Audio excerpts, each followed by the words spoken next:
Hello! So this morning we are at Kern Valley in the US taking a look at the updated Maule M7. As you can see, the 3D model has been revamped on the aircraft and it's now absolutely incredible. So as we just pan the external view around to have a good look at it, you can see it almost looks photographic. So the material modelling on the wings and all the structures, if we give the ailerons a waggle just to see the animation, it's very, very good. Yeah, so all the structures are absolutely fantastic. So we're just going to have a quick look around the aeroplane just to show it off. So this is a huge update to this aeroplane. So internally it's very good as well. It was already very good internally, but the only thing that I think lets it down still are the ends of the screws. But this is really nitpicking because, you know, the quality of the rest of it, that looks like machined metal. It's almost photographic. It's quite crazy. And yeah, the patina, if you want to call it that, on the yokes, and it's just, yeah, there's little bits that let it down here and there, but that may be that it does look exactly like that in the real thing. So there's the fuel shut-off valve. I love the labels that they're kind of hand printed and stuck on, because this is, you know, commonly a home-built aeroplane. So, right, let's go and get it started up anyway. Take it for a fly and see how it goes. I have to think now. So, mixture to rich, propeller RPM to high. We'll just take the yoke off for a moment. Battery to on, alternator to on. Turn the boost pump on, and you can hear the boost pump there, and then turn the engine over.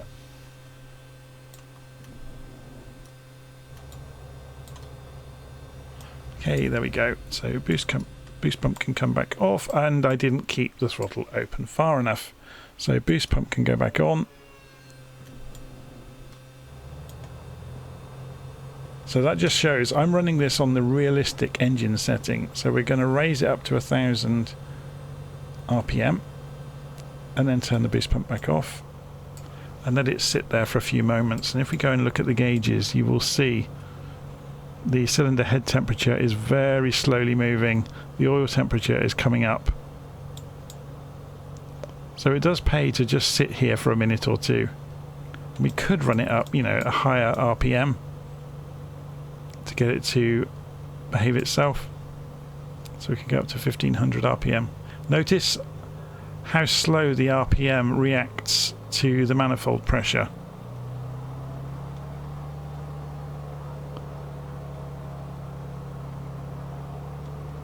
It's quite interesting, isn't it? So you need to be mindful of that. And obviously if we start dumping the throttle and whacking it wide open, it's not going to do the aeroplane much good at all, and the engine will bog down. Okay, so avionics on. Going to turn the transponder on. So we're just running it at just over 1000 RPM at the moment just to warm it up. We've got the option in it of the PMS GTN 750. If I open the tablet, you get this nice little tablet with various things in it. So in the equipment you can swap out. Notice that pixelated view? There's a bit of a rendering issue with the tablet. I'm not going to be too hard on it though, because most of the time you don't see it. So to get rid of the tablet, you click back on the click spot over here. So we've put in the the GNS 430 and 530 now. And as soon as they've aligned, this is a simulator issue with it doing this. If you start with this unit in the aeroplane, it won't do this. It will just, you know, this is where it would normally be showing its boot up sequence, and there we go. Then it's back to normal. Okay, so calibrate the altimeter. We should have had the anti-collision light on when we started the engine. We didn't. That's bad on me for just talking and not thinking. Okay, pitot heat on, because we're going to start taxiing immediately for the runway. So we're rolling, so we've got very good ground handling. There's these cables on the floor. I don't know if you've ever noticed this if you've seen the Kern Valley scenery.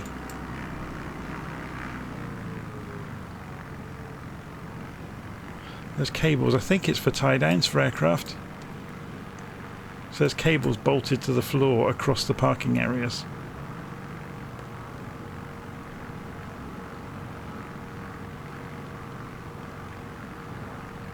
We should have a sneak through the hangars one day, shouldn't we, to see what's in them.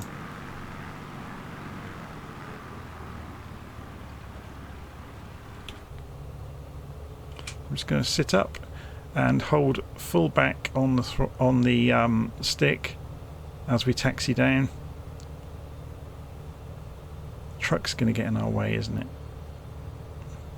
So there's a downhill slope here at Kern Valley, and it's quite the toboggan ride if you're not careful. We're going to go straight through the truck and ignore his existence because they're really frustrating.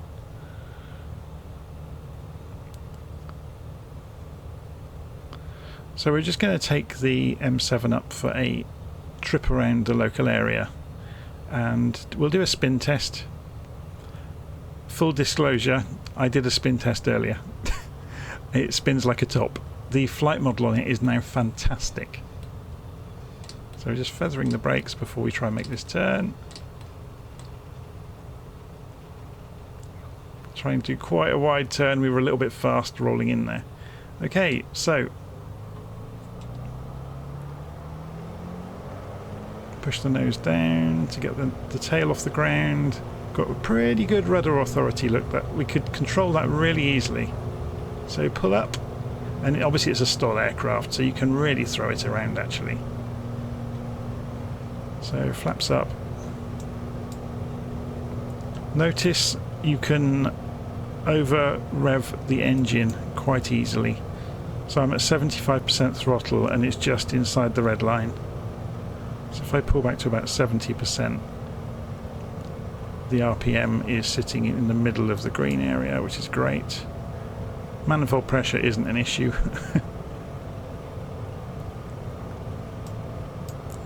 So if we were to pull back the RPM here and increase the manifold pressure, so even at maximum throttle, manifold pressure is absolutely fine. So we're flying out over Lake Isabella. And we're going to gain some altitude and then we'll do some spin tests. I have to say the flight model on this is now absolutely brilliant. It actually feels like you're flying something. It's quite unstable, it doesn't sit happily, if that makes sense. Although you can trim it out and on a calm day it's absolutely fine.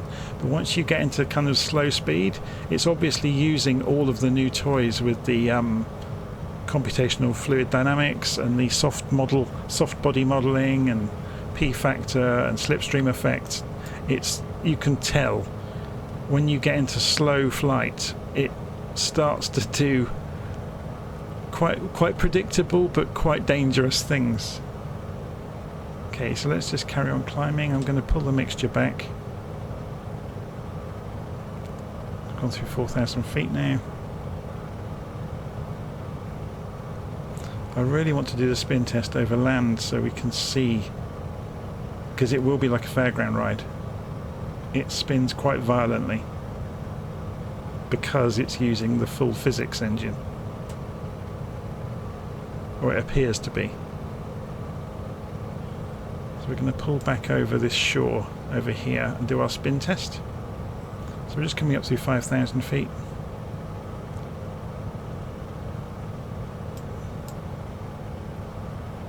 So I guess we try and go for 6,000 at least. And then we're going to spin left. It seems to enter incipient spins left a lot more easily than right. And then it absolutely lets rip. We will see it happen.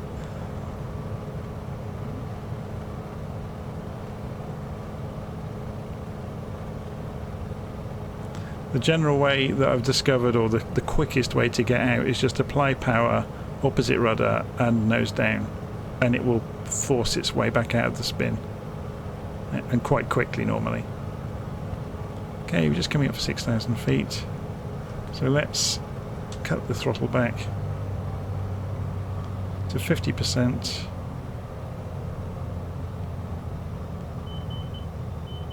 So let's full back stick, and it's starting to go left, and we'll force it in.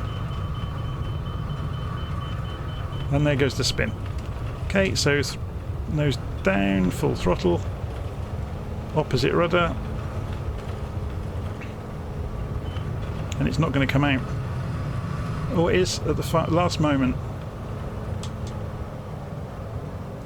But notice, we didn't actually lose that much height. So even though it was spinning like a top,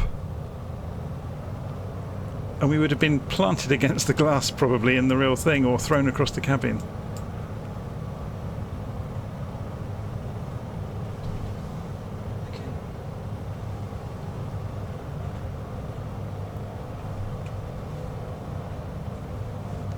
So even though it was spinning like a top, we didn't actually lose that much height because it slowed right down in the spin.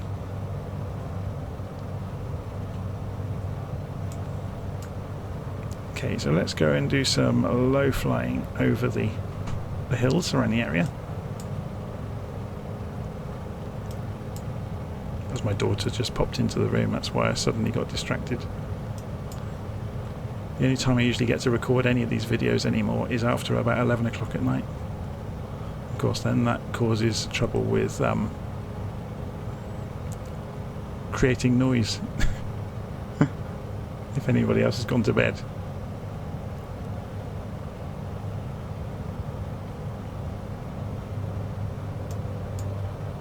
So you can see how docile this aircraft is.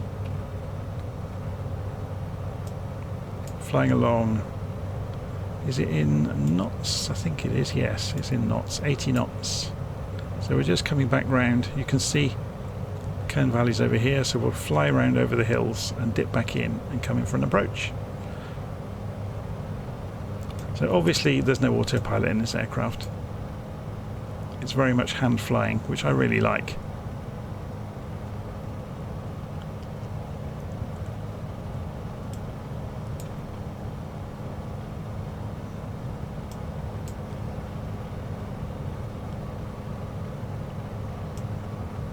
So we're going to dip down through the valley here.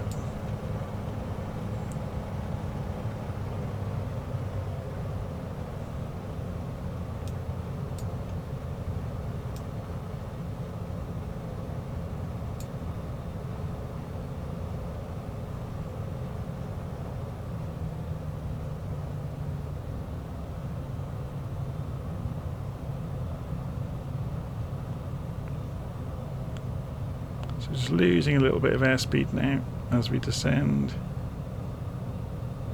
You have to be careful on the throttle obviously, because if you cut it back too much you'll lose the engine. There we go, so we've got enough now to extend the flaps. You can see the airspeed coming off really quickly once the flaps are out.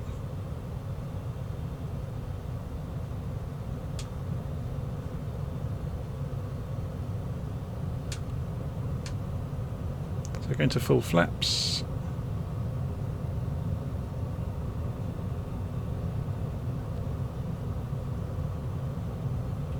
Straighten the view up.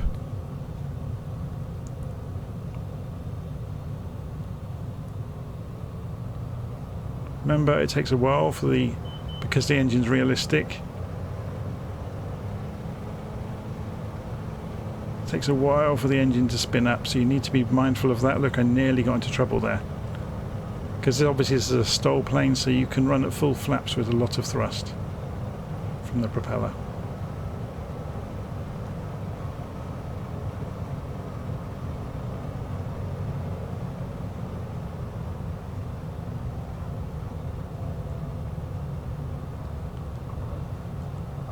We're down. So we put some backstick to force the propeller into the floor, the tail into the floor, sorry. You see we're still rolling quite quickly. So we're going to use the brakes and try and be careful not to nose over. Climb back up the hill. It's a great little airplane though, isn't it?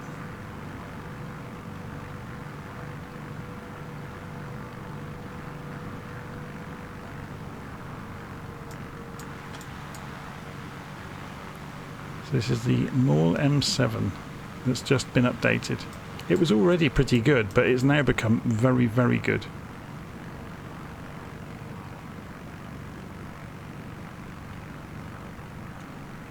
you will notice that top flat position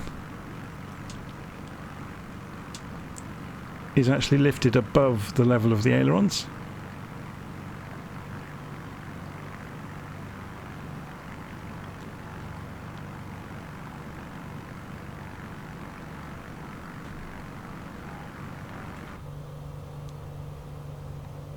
It's easier to do this from outside, isn't it? You get to have a look at the Kern Valley airfield as well. So this is a free download from FlightSim.2. It's absolutely brilliant. The same guy that developed this has actually worked on lots of other airfields as well around the area. But I think this is kind of his crowning jewel, if you want to call it that. It's just very, very nicely done. It looks like we can taxi all the way through, so we'll do so. Go and have a nose at the cafe.